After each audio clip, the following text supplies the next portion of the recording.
नमस्कार, स्वागत है आप सभी का। मैं हूं आपके साथ सपना नौवार। शुरुआत करते हैं बुलेटिन की। मातृशक्ति के प्रति अगाध श्रद्धा और सम्मान गोरक्ष पीठ की परंपरा है। मुख्यमंत्री बनने के बाद गोरक्ष पीठाधीश्वर योगी आदित्यनाथ ने नारी सुरक्षा, स्वावलंबन और सम्मान की अनेक योजनाओं से इस परंपरा का व्यवहारिक धरातल पर विस्तार किया है।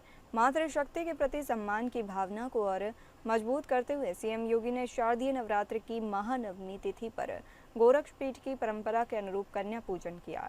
इस दौरान उन्होंने कहा कि नारी शक्ति के प्रति सम्मान, सुरक्षा और स्वावलंबन के लिए इसी भाव के साथ अनेक कार्यक्रम चला रही है। इन कार्यक्रमों के परिणाम स्वरूप सुखद तथ्य ये है कि आबादी के दृष्टिकोण से देश का सबसे बड़ा राज्य होने के बावजूद उत्तर प्रदेश के महिलाओं के प्रति अपराध न्यूनतम है, जबकि महिलाओं के प्रति होने वाले अपराध के मामले में ये प्रदेश देश में नंबर 1 है।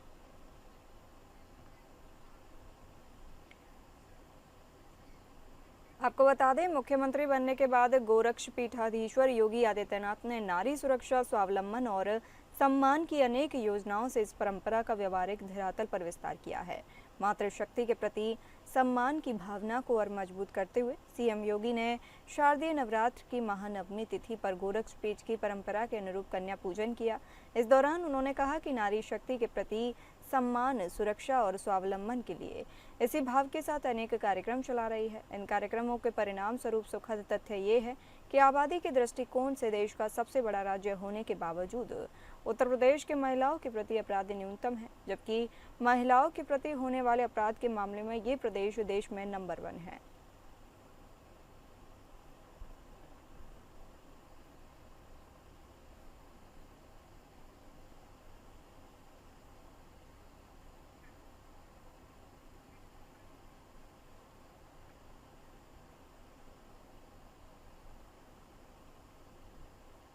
गाजीपुर के पीडब्ल्यूडी गेस्ट हाउस में मीडिया से बातचीत करते हुए प्रभारी मंत्री रविंद्र जायसवाल ने कई अहम मुद्दों पर अपनी बेबाक राय रखी। मंत्री ने सबसे पहले कहा कि सरकार की प्राथमिकता गाजीपुर में निवेश और रोजगार बढ़ाना है। यहाँ जितने भी इन्वेस्टर्स आ रहे हैं, उनका मकसद ज़्यादा से ज़्यादा इंडस्ट्री लगाकर युवाओं को रोजगार से जोड़ना होना चाहिए।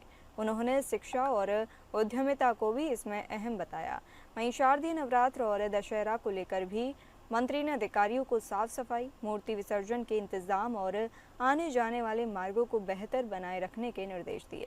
उन्होंने कहा कि धार्मिक आस्था को ठेस न पहुंचे, इसके लिए प्रशासन को पूरी सतर्कता बरतनी होगी। वहीं जब उनसे आजम खान और मुख्तार अंसारी पर उठे विवादित बयानों को लेकर सवाल पूछा गया, तो उन्होंने साफ कहा कि जो अब जीवित नहीं है उन्हें वापस नहीं लाया जा सकता। बेहतर होगा कि वीर अब्दुल हमीद जैसे वीरों के नाम पर चर्चा हो। वहीं आजम खान पर हमला बोलते हुए उन्होंने कहा कि आजम खान समाज में जहर फैलाते हैं, ऐसे लोगों पर कड़ी कार्रवाई होनी चाहिए। उस पार्टी को लेते हुए कि यहाँ पर जो इन्वेस्टर आ रहे हैं, इन्वेस्टरों के लिए कितने लोगों ने अपना इंडस्ट्री लगा रहे हैं। हम अधिक लोगों को जोड़ने के लिए चाहे स्कूल कॉलेज हो, चाहे उद्यमी हो, उनके बीच में सरकार की पॉलिसी को विषय रख करके अधिक से अधिक लोगों को रोजगार दे सके, ऐसा प्रयास करना चाहिए। साथ ही साथ अभी इस समय चला नवरात्र, तो नवरात्र में जो दुर्गा जी के पंडालें हैं, वहाँ प्रॉपर साफ सफाई है कि नहीं, जो उनका जाना है, मूर्ति का विसर्जन होना है, तो तालाबों की व्यवस्था है कि नहीं है, वहाँ पानी है कि नहीं है। साथ ही साथ जो उनके जाने वाले मार्ग हैं, वह मार्ग भी अच्छा होना चाहिए, धार्मिक आस्था को चोट न पहुँचे, इस कारण से वह मार्ग भी ठीक होना चाहिए।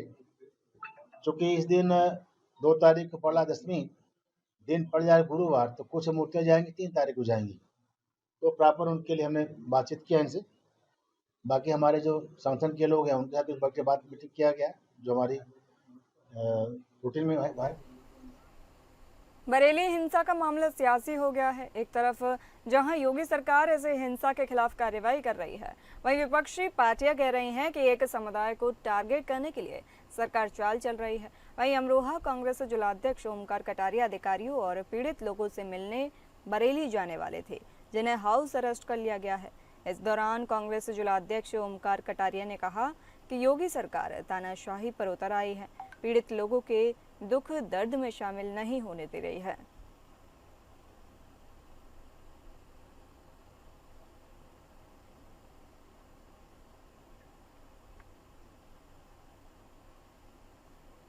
लखनऊ में समाजवादी पार्टी के पूर्व मंत्री और खनन घोटाले में आरोपी गायत्री प्रसाद प्रजापति पर जेल के अंदर हमला हुआ है। घटना लखनऊ जेल की है, जहां एक दूसरे बंदी ने उन पर हमला कर दिया। बताया जा रहा है कि यह विवाद साफ सफाई को लेकर शुरू हुआ था। जानकारी के अनुसार जेल में बंद सफाई का काम करने वाले कैदी से प्रजापति की कहासुनी हो गई। कहासुनी के बाद आरोपी बंदी ने उन पर हमला किया। हमले में गायत्री प्रसाद प्रजापति के सिर में गंभीर चोट आई है। घटना के तुरंत बाद जेल प्रशासन हरकत में आया और उन्हें इलाज के लिए अस्पताल भेजा गया। Gayatri Prasad Prajapati KGMU trauma centre ले जाया गया। गायत्री प्रजापति ने इलाज के दौरान बाहर निकलते हुए बताया कि उन पर हमला करने वाला व्यक्ति विश्वास नाम का सजाए आफ्ताब मुलजिम है। उनके ऊपर चाकू से हमला किया गया है। गायत्री प्रजापति के बेटा अंकित प्रजापति ने कहा कि हमें डर है कि हमारे पिता की कहीं हत्या न कर दी जाए। कुछ दिन पहले ही वो अस्पताल से डिस्चार्ज होकर आए थे और स्वस्थ थे। अब उन पर अचानक इस तरह से हमला हो गया है। हमारे मुख्यमंत्री से गुहार है कि वो हमसे मिलें और हमारी मदद करें। हमारे पिता बेगुनाह हैं, वो कोई आतंकवादी नहीं है जो उनके साथ इस तरह से बर्ताव किया जा रहा है।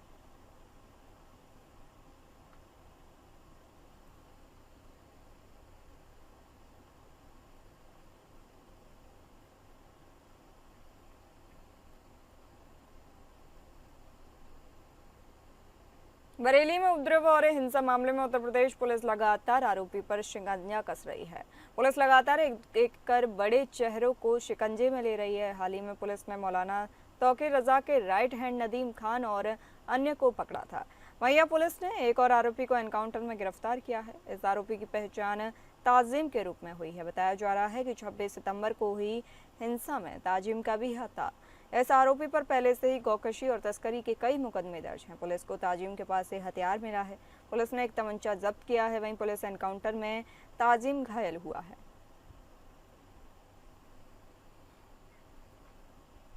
आपको बता दें, बरेली में उपद्रव और हिंसा मामले में उत्तर प्रदेश पुलिस लगातार आरोपियों पर शिकंजा कस रही है। पुलिस लगातार एक एक कर बड़े चेहरों को शिकंजे में ले रही है। हाल ही में पुलिस ने मौलाना तौकीर रजा के राइट हैंड नदीम खान और अन्य को पकड़ा था। वहीं अब पुलिस ने एक और आरोपी को एनकाउंटर में गिरफ्तार किया है। इस आरोपी की पहचान ताजिम के रूप में हुई है। बताया जा रहा है कि 26 सितंबर को हुई हिंसा में ताजिम का भी हाथ था। इस आरोपी पर पहले से ही गौकशी और तस्करी के कई मुकदमे दर्ज हैं।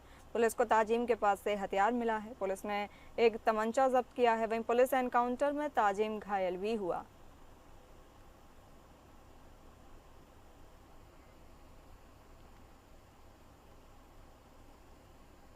खबर जनपद चंदौली जिले से है, जहां पुलिस अधीक्षक चंदौली आदित्य लंघे के निर्देशन में मिशन शक्ति फेज 5.2 के अभियान के तहत नुक्कड़ नाटक का आयोजन किया गया। थाना मुगलसराय क्षेत्र के अंतर्गत पीडीडीयू नगर रेलवे स्टेशन के सर्कुलेटिंग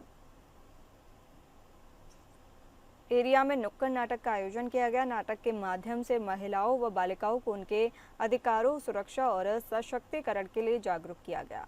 इस दौरान मुख्यमंत्री कन्या सुमंगला योजना, Beti Bachao Beti Padhao, one stop centre, 181 महिला हेल्पलाइन, निराश्रित महिला पेंशन योजना, शक्ति सदन और सखी निवास जैसी महत्वपूर्ण योजनाओं की जानकारी आमजन को दी गई। कार्यक्रम में बताया गया कि थाना स्तर पर नवस्थापित मिशन शक्ति केंद्र किस प्रकार महिलाओं को त्वरित मदद और परामर्श सेवा उपलब्ध कराता है।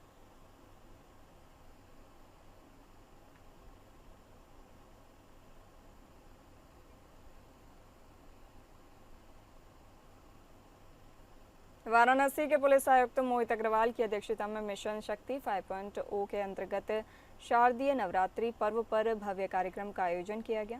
सीपी मोहित अग्रवाल ने कहा कि वाराणसी पुलिस महिलाओं की सुरक्षा, सम्मान और सशक्तिकरण के लिए प्रतिबद्ध है। मिशन शक्ति अभियान के माध्यम से जागरूकता बढ़ाने और सकारात्मक बदलाव लाने के लिए हम ऐसे कार्यक्रम आगे भी निरंतर चलाते रहेंगे। पुलिस आयुक्त मोहित अग्रवाल द्वारा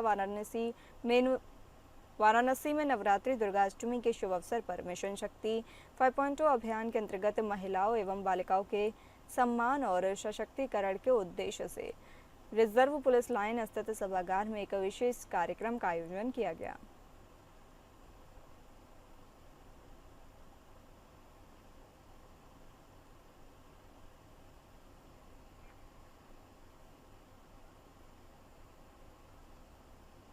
वरिष्ठ पुलिस अधीक्षक आजमगढ़ डॉक्टर अनिल कुमार द्वारा जनपद के विभिन्न पंडालों का भ्रमण और थाना मुबारकपुर और जहानागंज का औचक निरीक्षण किया गया। नवरात्रि त्योहार मिशन शक्ति 5.0 के अभियान के दृष्टिगत वरिष्ठ पुलिस अधीक्षक आजमगढ़ डॉक्टर अनिल कुमार द्वारा विभिन्न दुर्गा पंडालों का भ्रमण कर सुरक्षा के दृष्टिगत आवश्यक दिशा निर्देश दिए गए।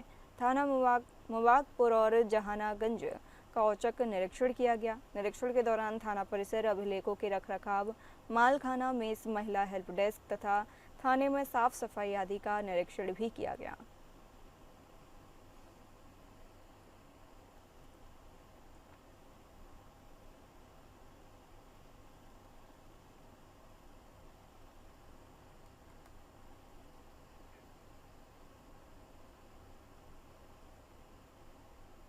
उत्तर प्रदेश के फतेहपुर जिले के गाजीपुर थाना क्षेत्र के पैगंबरपुर बकरी उच्च प्राथमिक विद्यालय में बीते 12 सितंबर को बच्चों के भोजन के चावल में सल्फास के पैकेट मिलने पर विद्यालय में हड़कंप मच गया।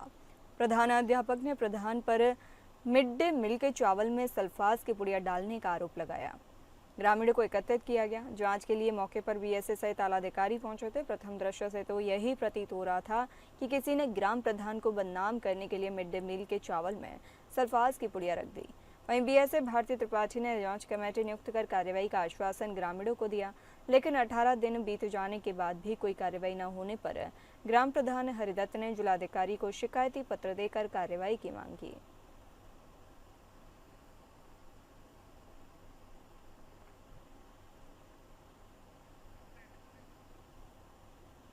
उत्तर प्रदेश के फतेहपुर जिले के गाजीपुर थाना क्षेत्र के पैगंबरपुर बकरी उच्च प्राथमिक विद्यालय में बीते 12 सितंबर को बच्चों के भोजन के चावल में सल्फास के पैकेट मिलने पर विद्यालय में हड़कंप मच गया।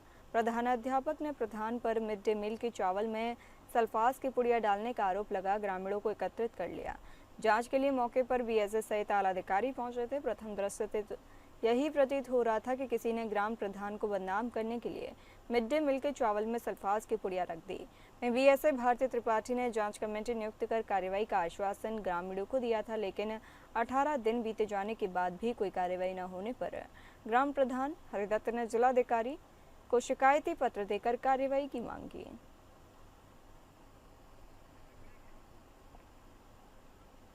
भीत के तहसील कालीनगर क्षेत्र के गांव हरिपुर फुलहर के गौतम ऋषि कुएं का दूध जैसा पानी देख भीड़ उमड़ पड़ी। कुएं के पास उमड़ी भीड़ दूध जैसे पानी को लेकर तरह तरह की चर्चाएं होने लगी। जानकारों की माने तो जब पानी पाइपों से होकर गुजरता है तो वो दबाव में होता है, जिससे हवा पानी में घुल जाती है। जब आप नल खोलते हैं तो यह दबाव कम हो जाता है और हवा छोटे छोटे बुलबुलों के रूप में बाहर निकलती है, जिससे पानी दूधिया या धुंधला दिखता है। कुछ क्षेत्रों में पानी में कैल्शियम और मैग्नीशियम जैसे खनिज ज़्यादा मात्रा में हो सकते हैं, जिससे पानी दूधिया दिख सकता है।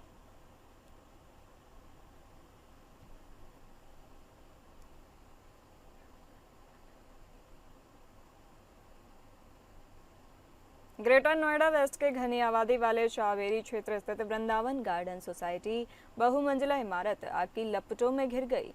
पूजा अर्चना के दौरान दिया जलाने से उठी चिंगारी ने कुछ ही पलों में भीषण आग का रूप ले लिया, जिससे सोसाइटी में अफरा तफरी मच गई। फायर विभाग की टीम ने मौके पर पहुंचकर आग पर काबू पाया। आग सोसाइटी के एक फ्लैट में लगी थी। घटना थाना बिसरा क्षेत्र के अंतर्गत सुबह लगभग 9 बजे की बताई जा रही है। आग लगने के पीछे प्रारंभिक कारण पूजा के बाद जलाए गए दिए से निकली चिंगारी को माना जा रहा है, जो पास रखे ज्वलनशील सामान की चपेट में आ गई। देखते ही देखते फ्लैट धुएं में तब्दील हो गया। फ्लैट के अंदर रखा स्टेशनरी का सारा सामान जलकर राख हो गया। सूचना मिलते ही फायर विभाग की 5 गाड़ियां मौके पर पहुंची और तुरंत रेस्क्यू ऑपरेशन शुरू किया गया। सीढ़ियों और लिफ्ट के माध्यम से इमारत में फंसे सभी निवासियों को सुरक्षित बाहर निकाल लिया गया। सीएफओ प्रदीप कुमार ने बताया कि आग पर काबू पाने में लगभग 1 घंटे का समय लगा। राहत की बात ये रही कि इस हादसे में कोई जनहानि नहीं हुई।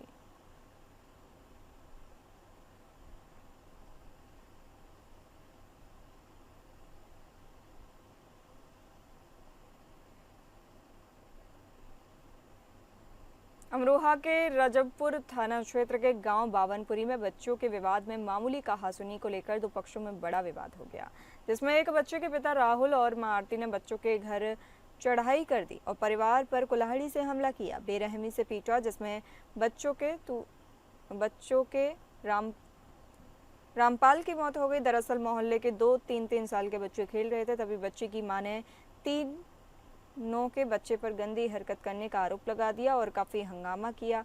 गांव के लोगों ने बीच बचाव किया। मामला थाने तक पहुंच गया। बच्चे के परिवार वालों ने तहरीर भी दी। उसके बाद बच्चे के बाप राहुल और मां आरती ने बच्चे के घर पर चढ़ाई की और परिवार वालों पर कुल्हाड़ी से हमला कर दिया। इस हमले में रामपाल, सोमपाल, जयप्रकाश, धर्मेंद्र घायल हो गए।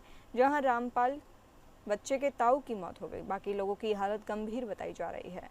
जब मृतक का शव घर पहुंचा तो उनकी पुलिस से नोकझोंक भी हुई। फिलहाल शव को पोस्टमार्टम के लिए भेज दिया गया है।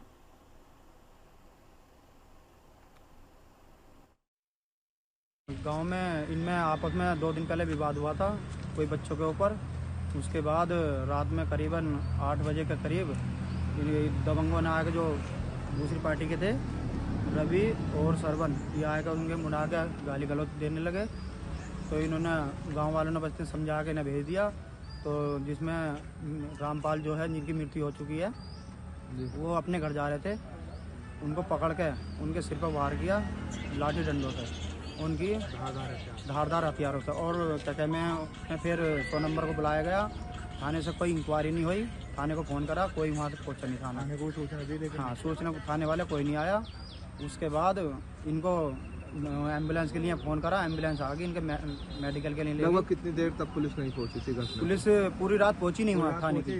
8 बजे, 8:30 बजे की बात थी। 8:30 बजे की बात है शाम की, और सुबह तक पुलिस नहीं पहुंची। सुबह पहुंची जब वो मृत्यु घोषित हो गया। प्रतापगढ़ के पुलिस अधीक्षक दीपक भूकर के कुशल नेतृत्व और निर्देशन में बदमाशों पर नकेल कसना जारी है। थाना कोतवाली नगर पुलिस और स्वात टीम की संयुक्त टीम के साथ हुई मुठभेड़ में शातिर बदमाश प्रेम कुमार को गोली लगी है, जिसको इलाज के लिए जिला अस्पताल में भर्ती कराया गया। थाना कोतवाली नगर क्षेत्र के अंतर्गत करौंदी पुल के पास थाना कोतवाली नगर पुलिस व स्वात टीम की संयुक्त टीम के साथ हुई मुठभेड़ में एक अभियुक्त के दाएं पैर में गोली लगी। घायल अभियुक्त प्रेम कुमार उर्फ हितेश पुत्र राजकुमार को इलाज के लिए जिला अस्पताल प्रतापगढ़ ले जाया गया है।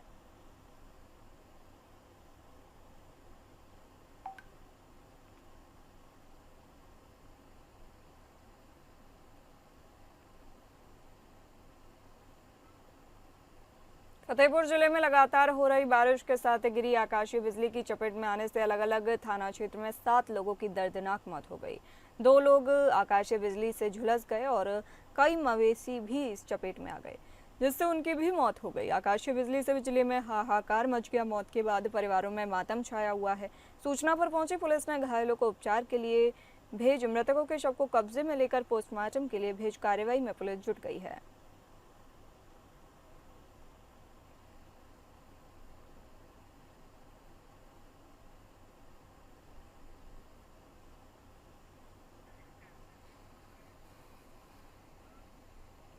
उत्तर प्रदेश के महोबा जिले में भारी बारिश के बीच तेज आवाज के साथ गिरी आकाशीय बिजली की चपेट में आकर चरखारी तहसील क्षेत्र के गोरखा और गुड़ा गांव में महिला सहित 2 लोगों की मौत हो गई, जबकि एक अन्य महिला आकाशीय बिजली की चपेट में आने से अचेत हो गई। घटना से परिजनों में कोहराम मच गया। परिजनों द्वारा घायल को इलाज के लिए CHC चरखारी में भर्ती कराया गया, जहाँ तैनात डॉक्टर की देखरेख में उसका इलाज चल रहा है। घटना की सूचना पर पहुंची पुलिस ने मृतकों के शवों का पंचनामा भरकर पोस्टमार्टम के लिए भेज अग्रिम कार्रवाई शुरू कर दी है।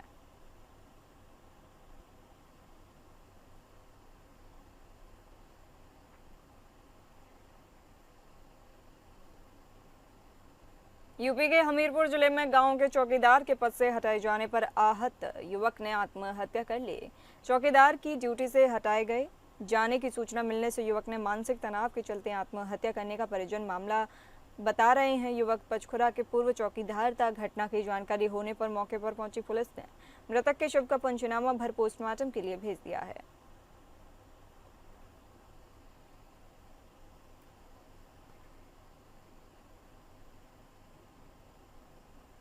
फिलहाल इस बुलेटिन में इतना ही। नमस्कार।